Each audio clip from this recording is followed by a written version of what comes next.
Strengthening the Gateways Good Living Practices is an interactive session that explains how the science of yoga and Ayurveda coupled with modern science may be applied to our lives to achieve optimal health and happiness. And we are very happy at North Bay Hindu Center to coordinate with Dr. Ram Rao. And each session is focused on optimal health and well-balanced emotions and calm mind and stable body.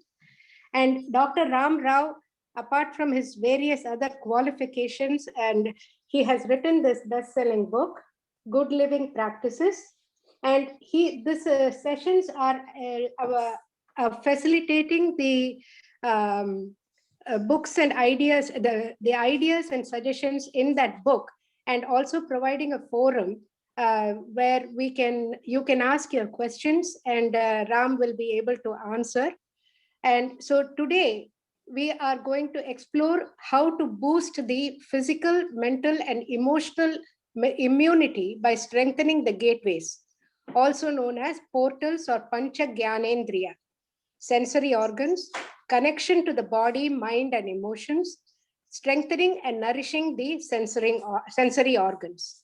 So without much further ado, let us get into the session. Just a few ground rules. After the session is over, after the Ram has finished his talk, I will be asking him some questions that we have received from other listeners. And I'll be asking him that, and he will be responding to it. And then I will open it up to the panel, to the forum. And you can ask your questions. You can either ask it in an audio format, or if you prefer, you can also ask it in the chat, and I will read it out, and Ram will be able to answer those questions. So without much further ado, Ram, the stage is yours. Thank you, Radhika. Can you hear me? Yes. All right. Thank you, Radhika. Good morning, everybody. Thanks again for joining me on another session of Good Living Practices. And as Radhika mentioned, Good Living Practices are tools that we discussed, all these while.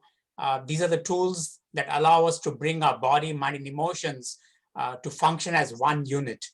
And only when they function as one unit, 24/7, that's when you'll experience optimal health and wellness. Now, in the present day, when we talk about the pandemic and immunity, we always think of immunity as something physical. But please remember that for optimal health and wellness, immunity also requires at the level of mind and at the level of emotions. So when we talk about immunity, we are talking about physical, mental, and emotional immunity as well.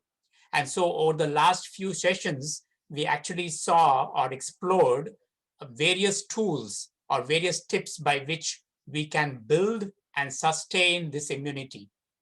And so now let me recapitulate what we discussed so far and then talk about today's topic as well. So let me start sharing my slides here.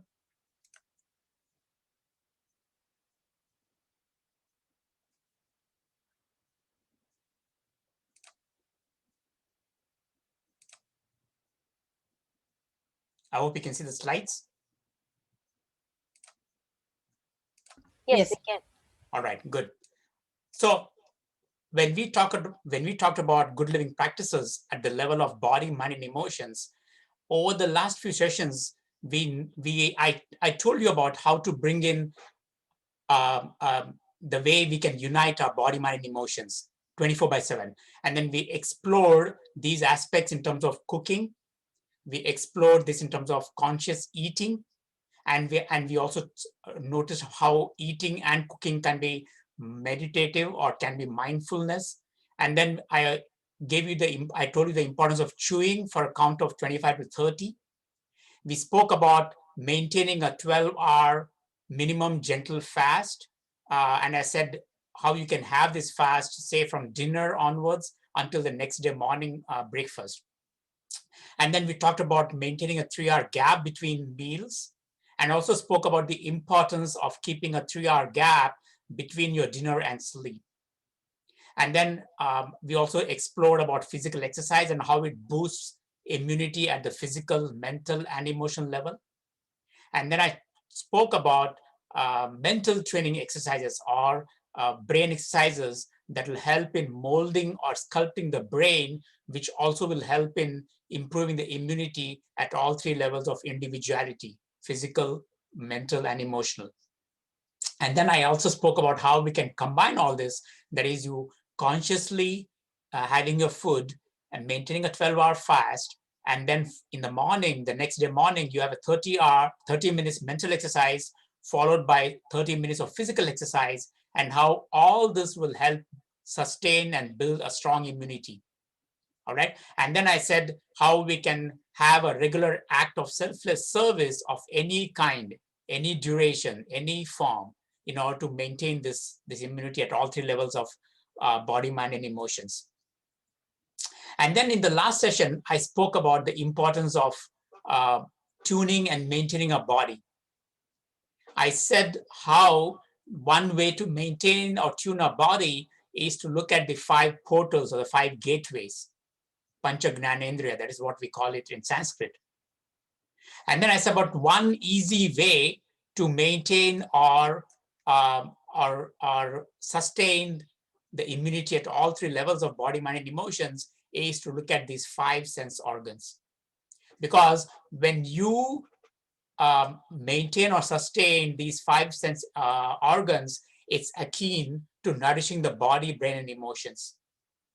The 5 sense organs are the ears, the skin, the eyes, the tongue, and the nose. And they serve as the portals or gateways. You use these 5 senses to draw in external information, okay, from the outside to the inside. And then you translate these objective experience into a subjective response. In other words, if you take healthy impressions through these 5 senses, your subjective responses will be feelings of happiness and harmony. On the other hand, if we absorb unhealthy impressions through these 5 senses, we experience suboptimal health. And then that's when you become susceptible to any health issues and suffering. At the last session, last month, I spoke about the sense of sound and ears. Today, we'll explore about the skin, which is the sense of touch, and about the eyes, which is a sense of sight. So if you look at the skin is the single largest external organ. Okay, it has many vital functions. The primary one is to perceive the sense of touch. And thanks to the skin, we can experience variations in temperature, in pressure, and pain. The skin is densely packed with nerve cells and constantly communicates with the brain.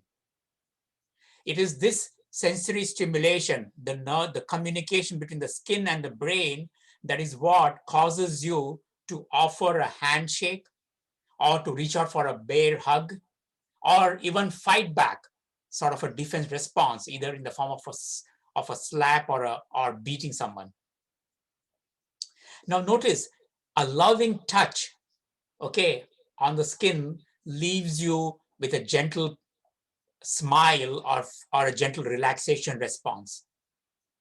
Similarly, a bear hug calms you down. So any meaningful touch responses evokes pleasantry feelings. Other sensations your skin perceives can feel unpleasant or it can be stressful. In other words, your response is dependent on what your skin perceives from the outside world. So if you look at the skin and at the level of the body, the skin insulates the entire body and protects it from extreme temperature, pressure, pain, harsh sunlight, toxic chemicals, and pollutants. It also protects the body from persistent infection. The skin is also a primary site for the synthesis of vitamin D. And this, as you all hear in the present day pandemic, it's one of the most important vitamins that helps maintain healthy bones and teeth It supports the immune system. It supports the brain. It supports the lung. It supports the cardiovascular systems. And it protects against all kinds of chronic inflammatory conditions. Now, unfortunately, due to our lifestyle practices and our unhealthy living conditions, recent reports all over the world suggest that there's a significant percentage of the world's population that is at an increased risk of either skin cancer or premature skin aging. Okay, and one of the reasons is because of suboptimal levels of vitamin D. So one of the things that you can do is the next time you have an appointment with your healthcare practitioner, please ask them to test your levels of vitamin D. Vitamin D has got a wide range. It's anywhere from 20 to 100 milligrams per deciliter. And you need, your doctor will say, your PCP or doctor, if your levels are 20 or 25, they'll say it is normal. Yes, it is normal, no doubt, but it is the lower normal range. Okay, your optimal range should be somewhere in the 70s or 80s. Okay, so the next time you go in for a blood check, please make sure that you have vitamin D as one of the parameters. And based on the levels of vitamin D, you can then think about either getting out in the open, doing physical exercise, or taking vitamin D in the form of supplements. At the level of mind and emotions, the sense of touch allows you to be grounded, to feel connected to everything around you. And you become aware of your feelings, your intentions, and your disposition. The skin also extends to touching the lives of others and to make a difference in the world. So notice, our touch actually needs to be an inspiration to all those around us so that our lives and the life of others becomes meaningful and worthwhile. Now, how do you maintain and tune your skin? Remember one thing, good skin healthcare and healthy lifestyle choices can delay the natural aging process on the skin and also prevent any skin problems.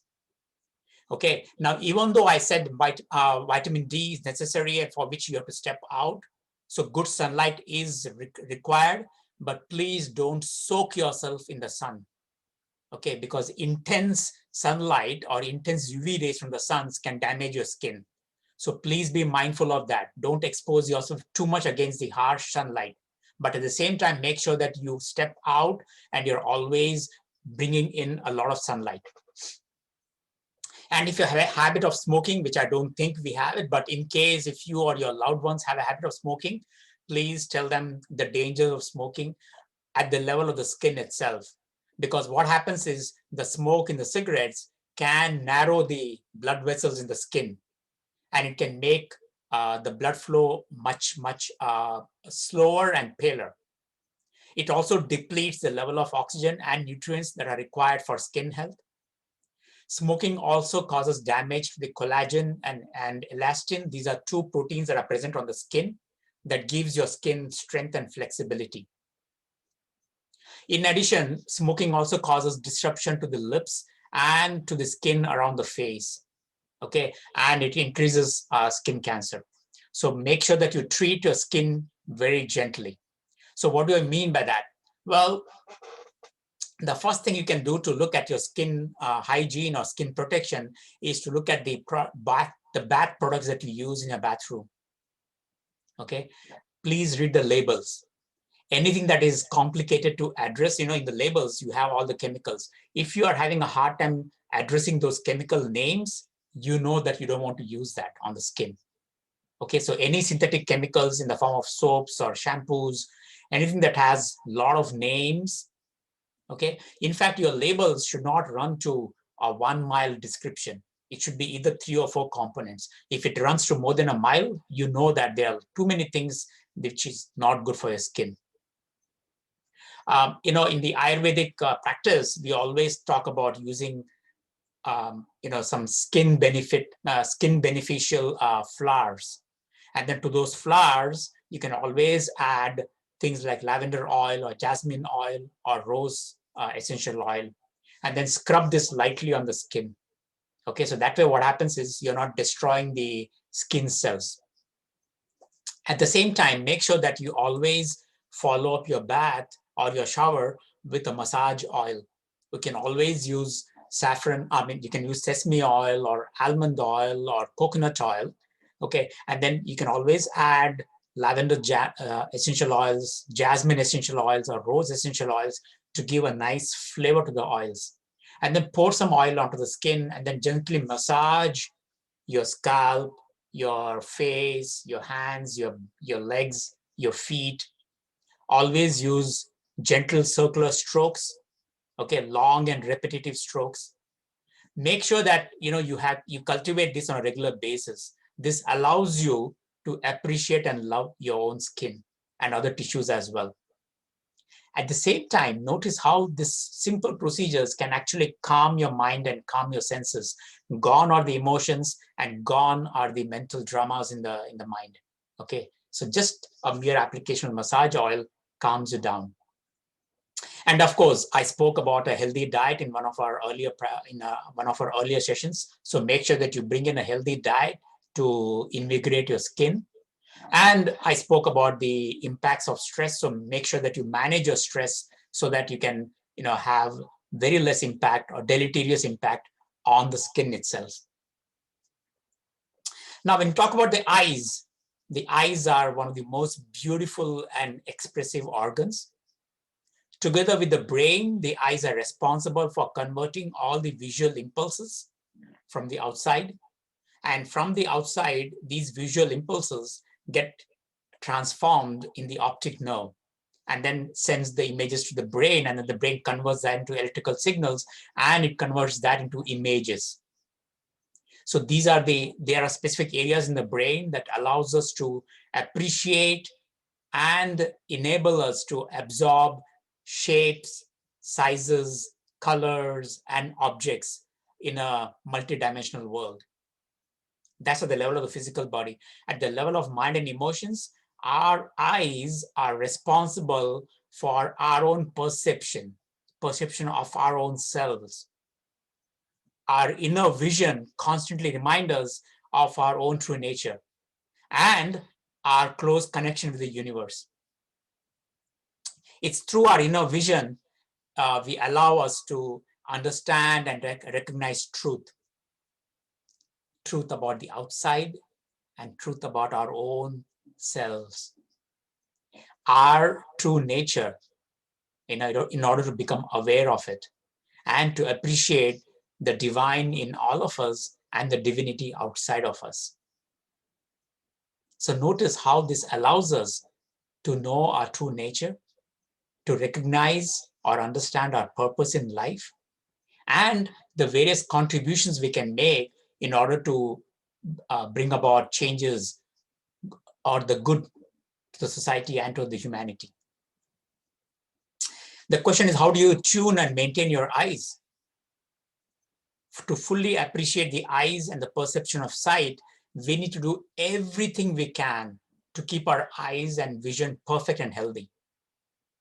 One of the things I always like to tell my students and my clients is simple eye exercises. As soon as you get up in the morning, you can do that. You don't need to have a special place for that. You don't need to have special clothing for that. As soon as you get up, the first thing you can do is do some eye exercises. One simple way is to rotate your eyes in clockwise direction and then in the anti-clockwise direction. Okay, this helps in warding off any ocular disease.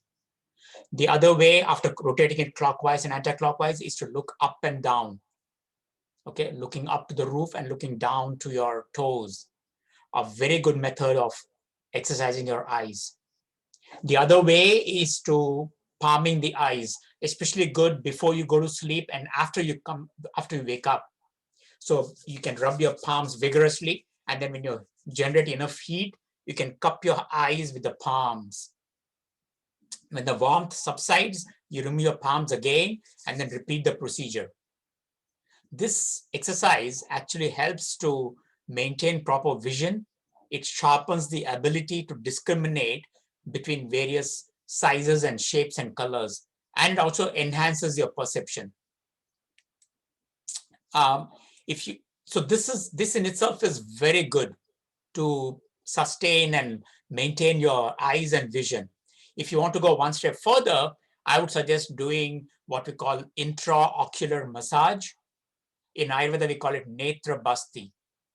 Okay, netra basti or intraocular massage is a restorative and preventative technique to strengthen the eyes. And there are two simple ways to perform it. The most simplest way is to dip either your small pinky or your first finger into ghee, liquid ghee or coconut oil or sesame oil, and then you apply it into the inner corner of your eye as if you're applying, the kajal or mascara. And then you can then close your eyes and open your eyes so that the oil moves from one end of the corner to the other end. And then repeat the same into the other eye. That in itself is a very good exercise, my friends. You can do that before you go to bed. It actually helps you to, calm down, especially for us in this pandemic time when we're sitting in front of the computer and doing all our work at home in front of the computer. This is a very good eye exercise. The other thing that you can do if you have the bandwidth is to take a glass eye cup. It's available everywhere. Any health food store will have it. Glass eye cup. I would suggest using a glass over a plastic. Okay, and then what you do is you fill it up to the top with sesame oil or coconut oil, and then you lean over, okay, and then cup it into your eye. And then once you know it is nicely cupped, you can then invert it and look up. And then you can actually open your eye into the oil. Okay, make sure that you create a nice cup there. Okay, it's a tight fit. And then once you're done with that, you then lower your eye and then lower your, remove the glass eye cup and then repeat the same procedure into the other eye. How is this important?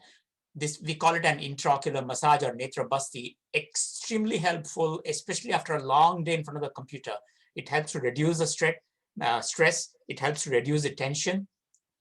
For people who experience headaches on a regular basis, this is one good way to bring down the headache. Okay, and one of the things that happens with age is rapid degeneration of the eye and the vision. This regular intraocular massage actually helps to maintain the eye and it delays the aging process, strengthens the eye and the nervous system. And there are some other eye tips, like for example, now I would suggest avoiding staying very late in the night, okay, and then sleeping past sunrise. This can be harmful to the vision and to the eyes.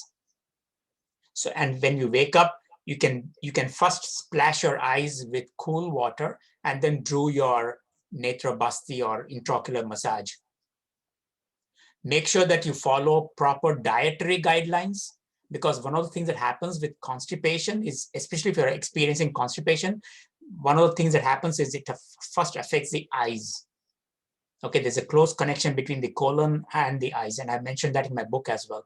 So it can weaken your eyesight. So you need to practice good dietary guidelines in order to have a good bowel movement, which then allows you to have good sensory inputs. Avoid any kind of mental stress, because mental stress can affect your vision and your eyes. Cultivate the habit of blinking your eyes very often. Okay, don't stare, especially if you're doing work in front of the computer. Make sure that you blink very often. Okay, and then avoid staring at long periods of light, which is also not good. And avoid reading or writing or doing your work with poor light. And of course, try to shield your eyes from dust and from smoke, because this can affect the eyes. All right, so all these are mentioned in my book, Good Living Practices, but I'm also through these small videos that thanks to NBHC, I'm putting out forth these tips. So I hope you can cultivate these tips and these practices. All right, so I'm going to stop here and then I'll take your questions if you have any. Thank you. Thank you, Ram. That was very, very informative. And I remember us when you used to do our yoga sessions when you were in Marin. One of the first things we used to start with was through the eye exercises. Yes. I remember you were saying, look up, look sideways, look down, and this thing, and also the neck exercises, and that used to Right. definitely help. And Yes. yeah, the one thing, as far as the skin, when you mentioned it, I totally get it. As far as the hugs are concerned, the sense of touch is concerned, and I'm just going to share how my kids, when they were really really stressed in college applications or anything like that, they would just come out and they'll say, "Amma, I just need a hug." Isn't And it great? yeah, Yes, so absolutely. and it was like, and like you mentioned it, I don't know what it was about that, but it really calmed them down and they felt energized to go back and tackle the sessions again. And the same way, Radhika, I'm glad you brought that, because there was, Ayurveda always talked about this connection between the skin, of course, all the five sense organs and the brain. But, one of the things they said is to calm yourself down. They always said either take a hug or give a hug, or, apply yeah, something on your own self. And as you rightly mentioned, there's this feeling of comfort that comes when yes, you hold somebody, especially children when they hold their parents. And yes, just to digress a little bit here, I don't want to go into a lot of technical details, but one of the things several years ago we had to stop the work, but one of the things that we tried to explore is there a connection between the skin and the brain at the molecular level?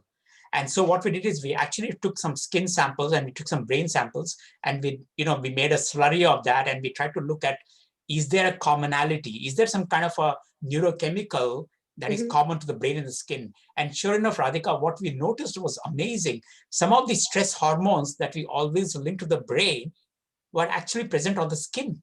Wow, And so that told me, why is it that, when you hug somebody or when you touch somebody or when you hold somebody, and a gentle touch or a feeling of that sensation, how it calms your entire personality, is correct. because these stress hormones are present on the skin itself, and then they stimulate the brain connections. So what you said, it makes total sense. So, and Sandhya, my daughter, she's a neonatologist, and so she deals with these premature babies, and I believe they have volunteers. And she said, "Amma, you will be very happy in volunteering." And it comes into the thing of you're talking about, selfless service and everything. So that's an option. I'm just throwing it out for people. So because it goes with the thing, they have volunteers who are parents who just come there and all they do is hold the All babies. the babies, isn't that beautiful?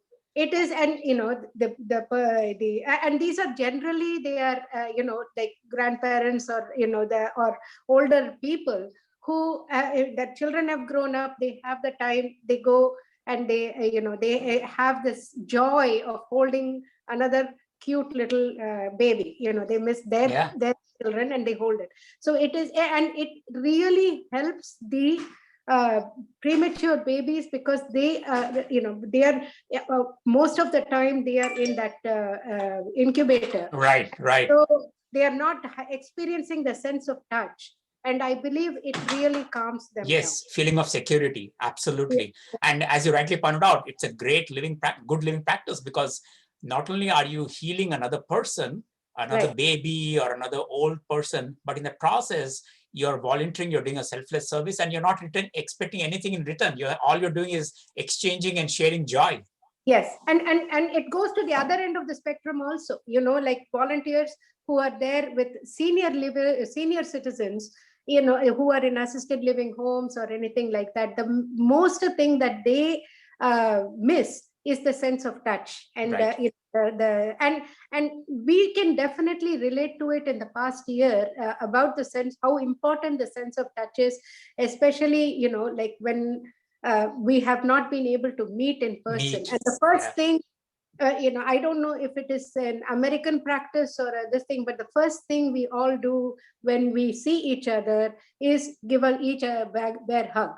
That is what it when that we are happy to see each other, and Right. that is something we have missed over we have been able to this thing, but all we do is like but we do need that sense of touch, so we do an Right. elbow touch. So Absolutely. we do that. So how important that sense of touch is you brought it out in your discussion about it. And Next thing I wanted to check with is on the massage oil. You mentioned about sesame oil, you mentioned about coconut oil, and maybe olive oil, or this thing, because we used to use that, and that is an ancient practice also. For people in Kerala and everything, they have the massage where they do it all over the body, and it really has very good medicinal effects.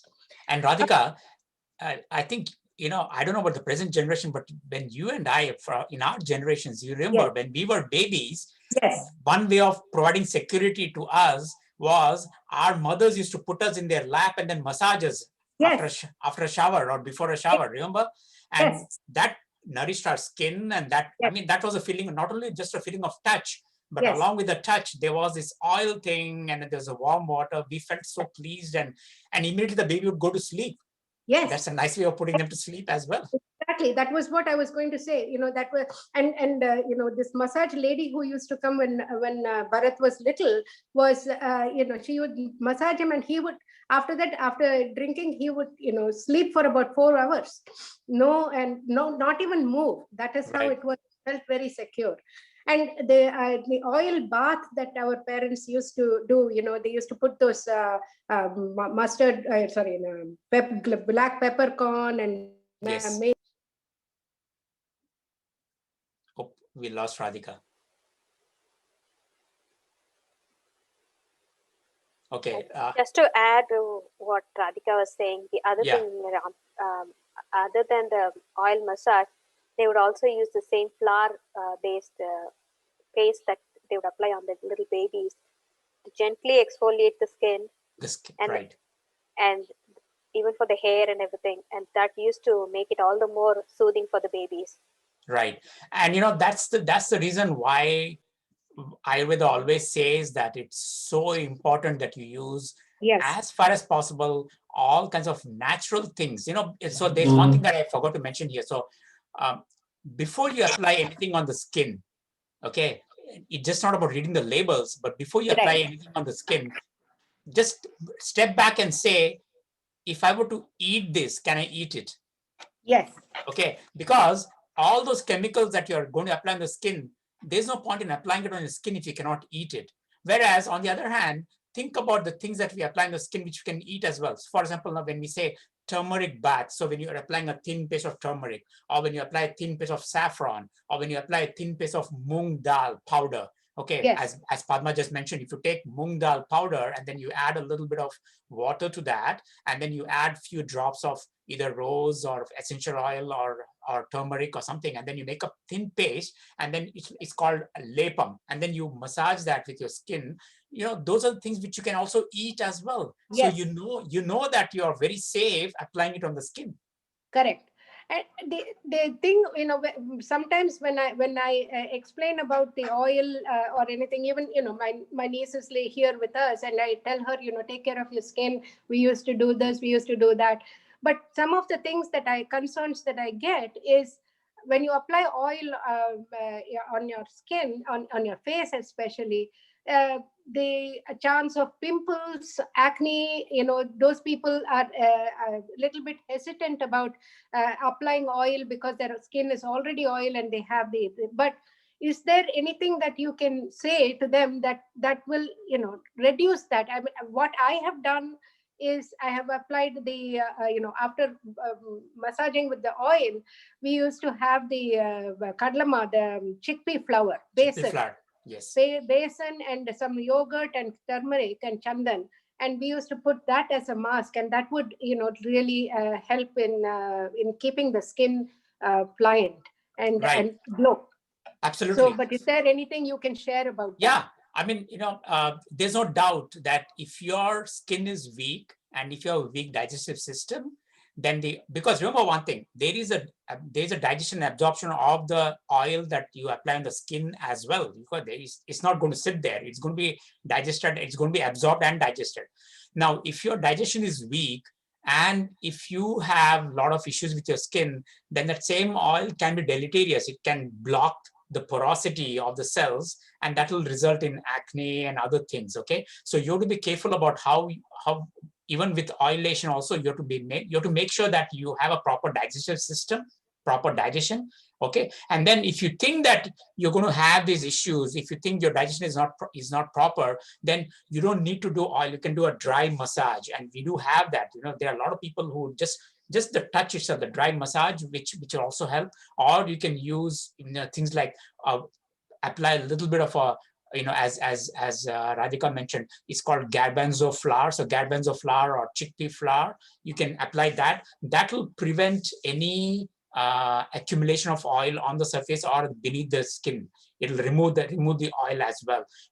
If you don't want to do all that, just plain application of warm water itself is good enough to massage the skin, and then you can follow it up with oil. So yes, there are do's and don'ts. And use your judgment, and but as I keep saying, always try to do the natural things on your skin as opposed to doing all these chemical-based things. Correct.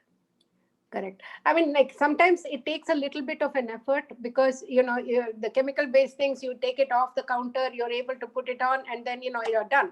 Whereas these things, you have to take some, preparation and everything. But it is definitely worth it. And, yes. It is definitely worth it. And I have seen my grandmother, even in her late 70s, 80s, her skin was so beautiful, glowing, and shiny, glowing. And it was all, the things that she taught me about, not that I should, in full disclosure, I should use it more often than I do. But it is something that I'm, with good living practices, I'm trying to get that back into my routine. And so I just wanted to share that. Very good. Yeah. So now I would like to open it up to the, before I open it up to the panel, let me just ask a couple of the questions that we have received on the email. So this first question that I have is, I was born in an affluent family in India and was raised in an environment where 4 meals was the norm with unlimited snacks in between. Having got used to this lifestyle, I tried maintaining a 12-hour overnight fast based on GLP and your suggestion. But I feel so hungry when I wake up in the morning that I have to eat something and have a hot beverage, at least 2 cups of coffee or Indian chai with milk and sugar. But at the same time, I do realize the benefits of a 12-hour fast and wish to inculcate that. What suggestion do you have for me? Beautiful. I mean, this is a struggle that we all go through, just not this person. All of us go through that, right? I mean, we are so used to having at least, if not 4, at least 3 meals, and we are used to having snacks in between. And especially now, I've noticed, and this is not just my patients alone, but anybody that I meet. And sometimes, by the way, sometimes even I indulge in it, especially when you're sitting in front of the computer and doing all your work through the day, you're doing all your tasks. There's always this feeling of security, and the mouth wants security. Okay, and one way to address that security, this is psychological, it's not Ayurveda. I mean, we know even from psychological point of view that the mouth always requires security, and one way to achieve that is to reach for the food. Okay, so we snack a lot. Now, for this person, so this becomes like a dependency. It becomes like a habit. It's an addictive thing. 4 meals a day with a lot of snacking is addictive. No doubt about it. Now, for this person, there's not much information in the sense that whoever is this person, if you do not have any health issue, if you are not diabetic, or if you don't have any issues with low blood pressure or abnormal blood pressure, then definitely you can come out of this just like the way you come out of anybody comes out of smoking or drinking, because having 4 to 5 meals a day with a lot of snacks is nothing but an addiction. Okay, so you can definitely come out of it. You have to build the motivation. You have to build. You can definitely be a little more strengthened in the mind, saying that okay, I need to do this for my own health. Okay, and if you're motivated enough, then you can definitely overcome those brain signals saying that I'm hungry. Because unless you're, as I said, if you have underlying health issues, then there's nothing I can say, because you need to take care of that. But if you're perfectly healthy and if you don't have any health issues, and if if this is a habit of eating frequently, the best thing is just overcome it by doing the same thing as we do for other addictive habits. Okay, build the motivation, build the strength, and say, okay, I can definitely come out of this. So if your brain is saying, I need to go for it, or I need to have my chai, look at the time and say, oh, can I wait for 1 more hour? Can I wait for 2 more hours? And I do this whenever I feel like, when I feel like having, okay, let me go for a beverage or let me go for something. I look at my watch and say, okay, I got 2 more hours. So in order to keep my mind entertained and not think about the food or the beverage, I'll do some physical exercise or mental exercise, or I may even end up into doing something that will occupy my mind for a longer period of time. So I'll take up a project on the screen for my work, and I'll be engaged on that so that I don't have to worry about the food. So try to sort of distract yourself from those signals, from those hungry signals. That's the best advice I can tell to overcome those frequent meals and snackings. Yeah, many times what I have also read is many times those are just cravings. Yes. And not hunger. Yes. And it also, what I have read is if you drink water, water, and like what you have taught us is warm water with a little bit of lemon and honey, and that really actually it suppresses that hunger. Right. So it just that way it just suppresses your hunger, and Right. it makes you kind of lose that craving. Or like many times I have had that feeling. What I have done is had a little bit of nuts, or some fruit or something like that, which is light, and also practiced little bit. Okay, if can I do this for another half an hour? And I find that if I don't immediately eat at that time, that half an hour becomes 1 hour, becomes 1.5 hours. Yes, absolutely. So it is something that is possible. It is just like you said, it is all in the mind. Right. And you're able to do it. And I had the same this thing, especially before I started healthy eating, it was like rice was my undoing, and I used to love to eat rice, but portion control, and it required a little bit of discipline. Now it's become more of a habit. Right, absolutely. So that it's just bringing in motivation and discipline. Correct. Yeah, correct. And then the second question I have is, in the GLP sessions thus far, you have not addressed constipation. I am struggling with this issue. I have migraines at least 2 times a week, and I'm disgusted with the pills for migraines, which leave me even more tired. I was told that constipation could lead to migraine. Is there a connection? Absolutely. I mean, if you refer to my book, Good Living Practices, in that book, I actually focused an entire section on constipation and the ill effects of it.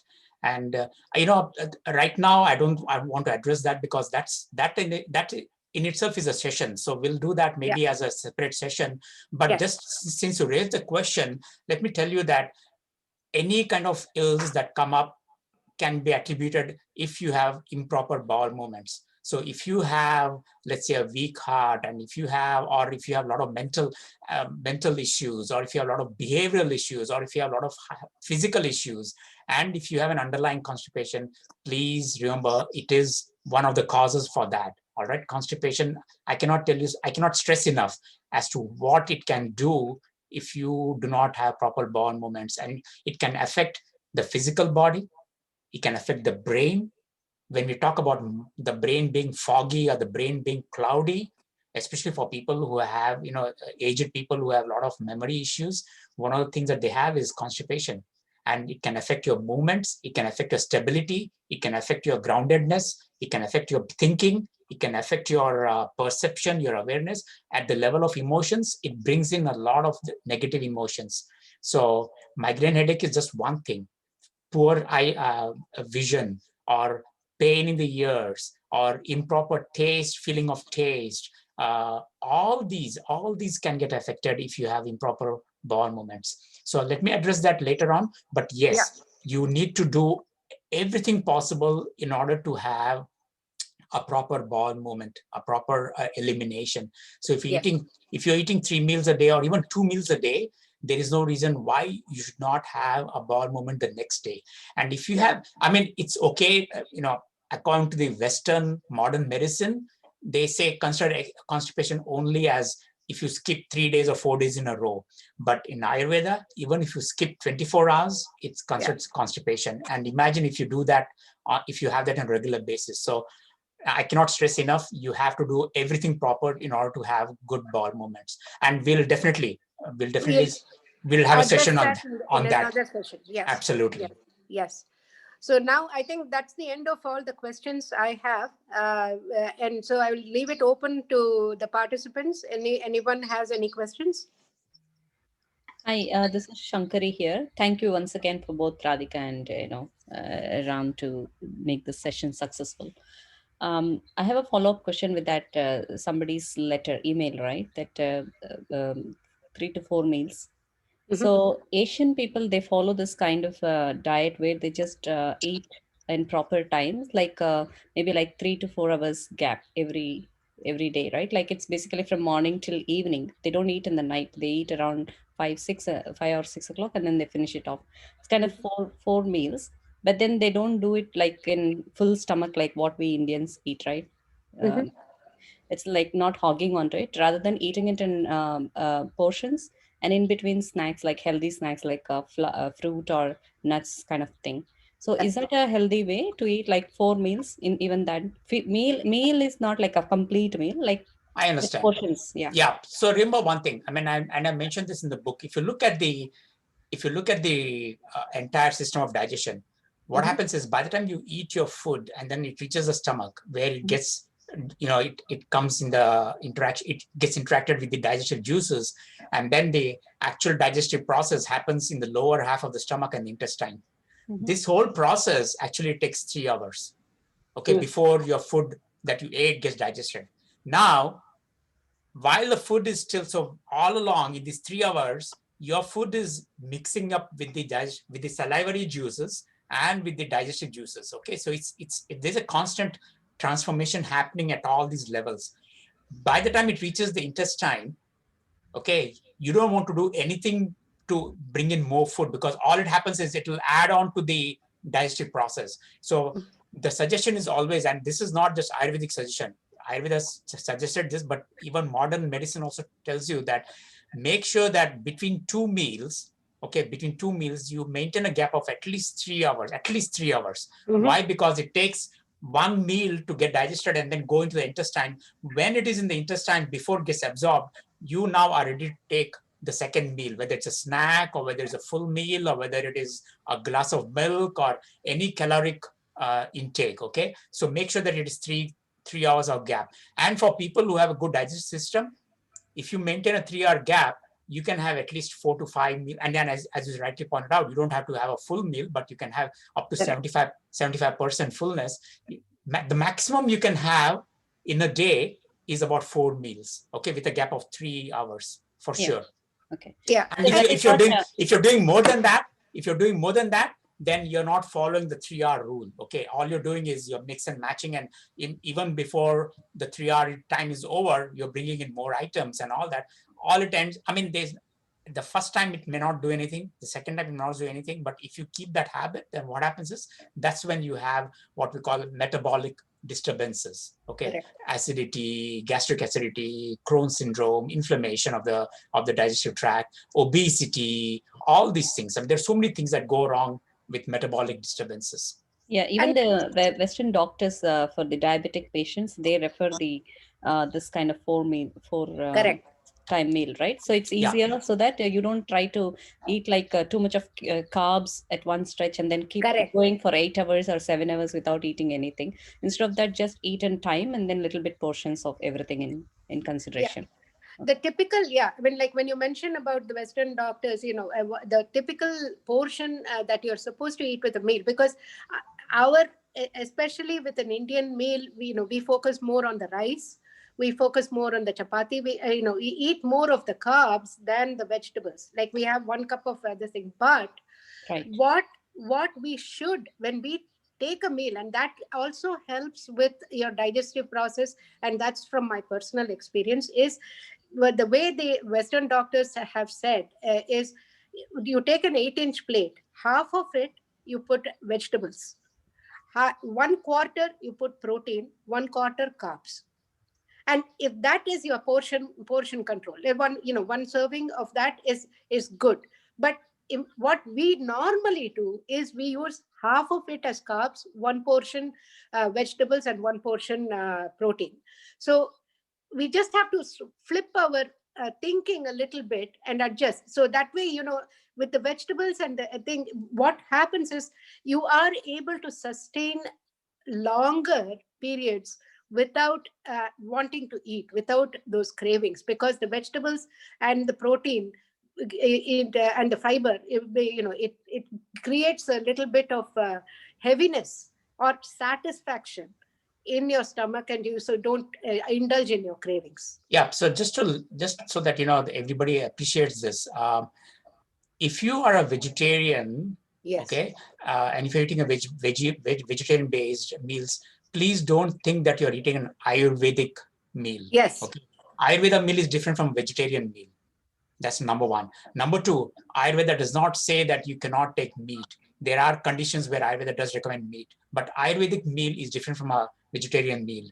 Okay, in an Ayurvedic meal, as Radhika mentioned, there is a significant proportion of fiber in the form of vegetables and proteins, okay, and salads. They talk it in different terms, but yes, and then spices, of course, to improve the digestion. We call it Dipan Pachan, which improves the digestion. Fiber in the form of vegetables. Ayurveda always emphasizes on vegetables. Why is that? Because vegetables forms a significant part of your fiber intake, which is very good for your elimination the following day. Okay, so whatever. And then Ayurveda also talked about being 75% full, not 100%, 75% full. That's when they said you have to stop eating. Okay, so we can talk about all this later, but yes, whatever you do, make sure that you have ample fiber in your diet, and make sure that, and one of the ways to outcome measure of fiber intake of your diet is having a bowel movement the next day. That is the outcome measure. Correct. And just for your information, Ram and I are discussing about how we can improve these sessions with all these kind of discussions. So stay tuned for future discussions where we will have the nutrition part of it also. So that is something that we are planning. So stay tuned for that. This is just a little plug-in for our our sessions. But any other questions? Thank you.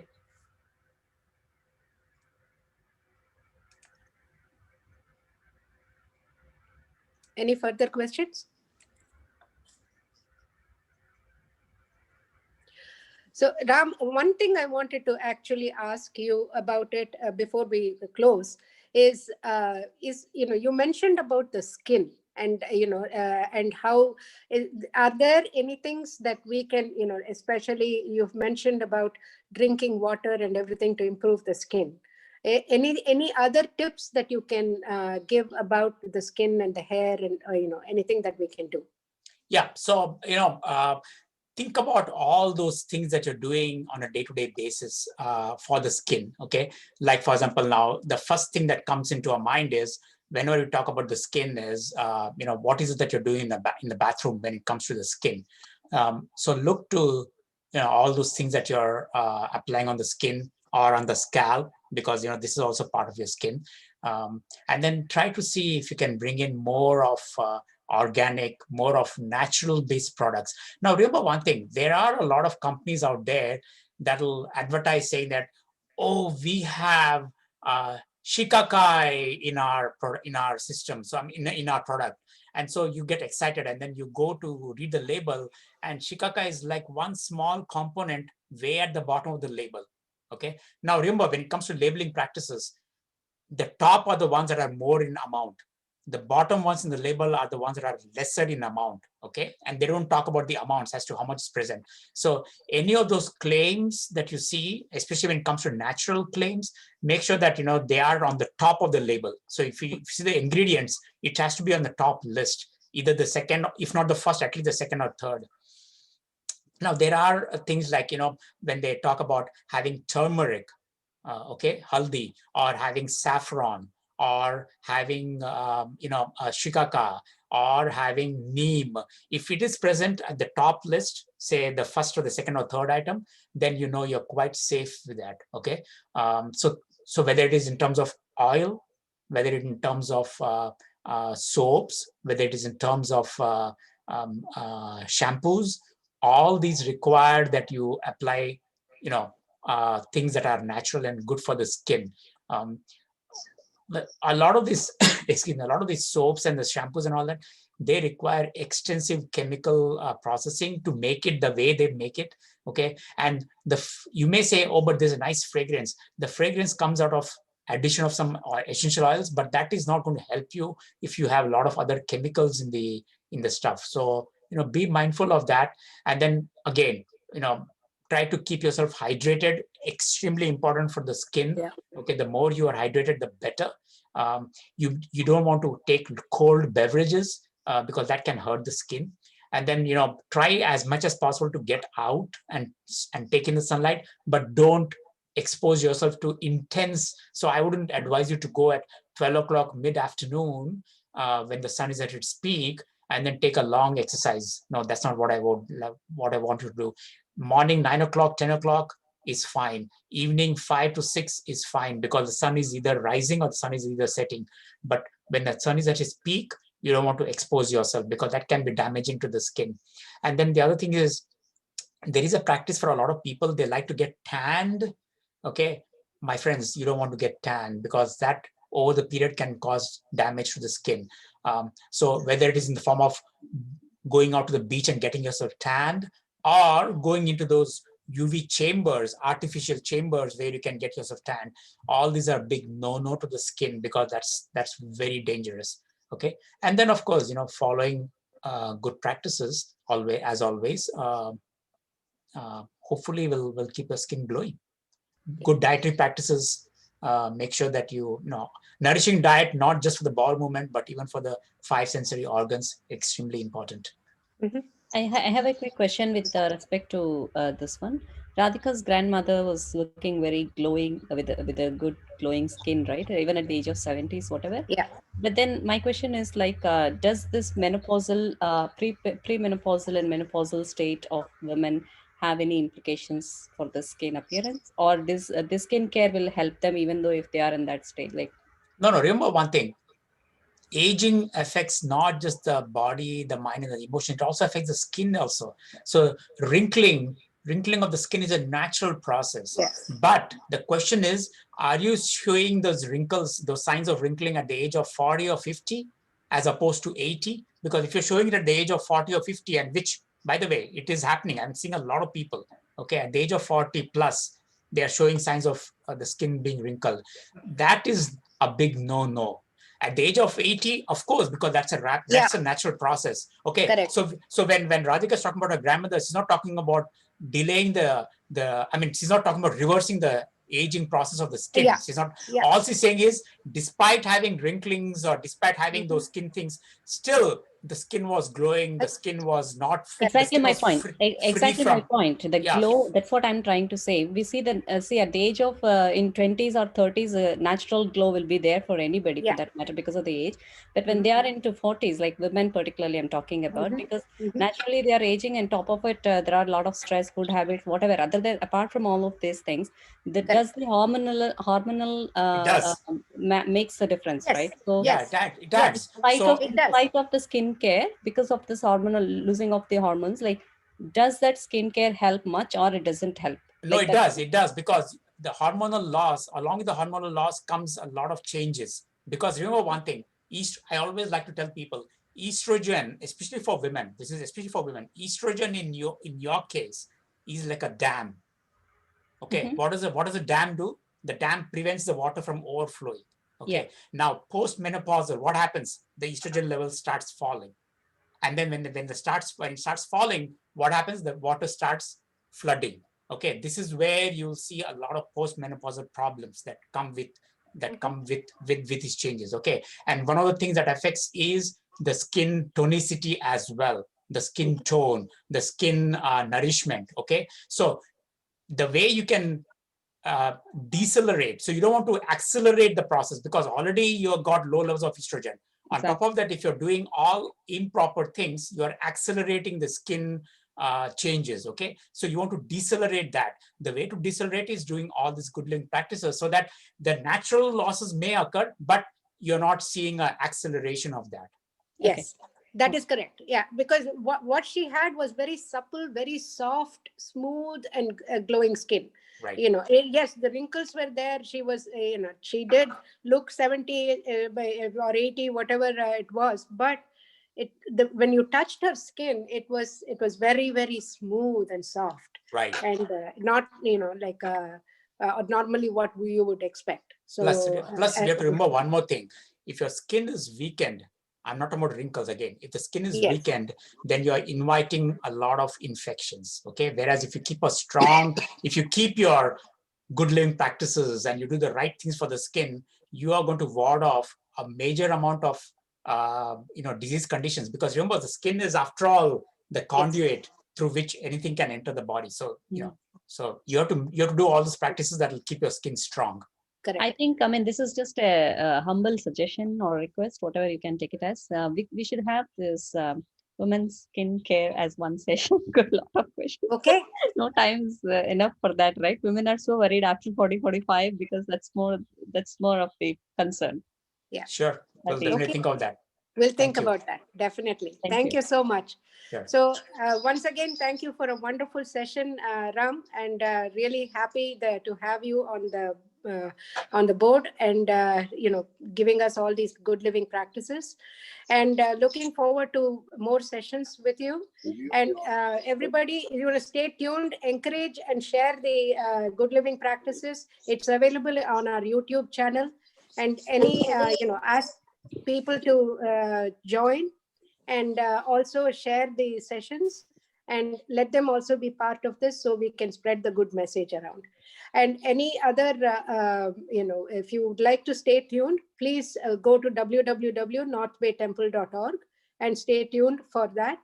And also, if you would wish to donate, we would be happy to get your donations. Thank you. Thank you. And have a wonderful rest of the week.